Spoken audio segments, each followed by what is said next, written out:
هجمارک رخصتنین مروی بنگاوازیه که جبو دیار کرنا چارنویسا روزنامه‌وان کرد و پیامنر آرک احمد صوفی یکوش آلی چکدارین پیده و هاتیه گرتن و بنچاف کرن بالاف کرن.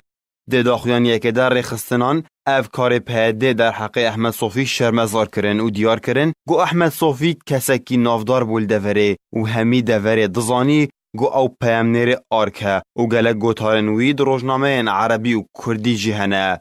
داخویانیه هروها فکار و مترسیا خوال سرجیان احمد صوفی دیار کرن و بدیتن آوان اف بنچاف کرن آوی بدار زوره مینا گفکیه لسروی و جیاناوی. هروها بانگل چک دارن پیده کرن گوبشیوه کی بلز چارانوی ساوی دیار بکن وی سر بس بردن به شرط و مرج گوب گوتن آوان رخصتنان بنچاف کرن آوی بن پیکرن اکه اجهمی آسا و پرنسیبن خوجهی و هرمی و ناف دولتی ین تایبت بمافهم روان.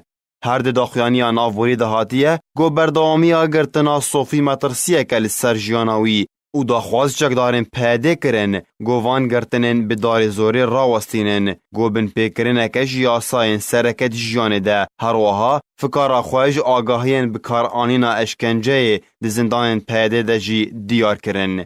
ده داویا داخویانیه ده داخوازا دادگه کرن آگرتیان کرن بریا دادگه که فرمی گویا ساو پرنسیب ناف دولتی بجه بینه دا مافی کسکی نی خوارن. او آلین گول سروی داخویانیه امزکرن اون. رخصتنین برگریه دبر مافی مروان لسوریه. رخصتنا عربیه مافی مروان لسوریه. رخصتنا مافی مروان لسوریه ماف.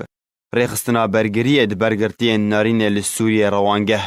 رخصتنا نشتیمانیه مافی مروان لسوریه. کمیتا کردیه مافی مروان لسوریه الراصد. کمیتن برگریه دبر آزادی و دیمقراسی و مافی مروان لسوریه.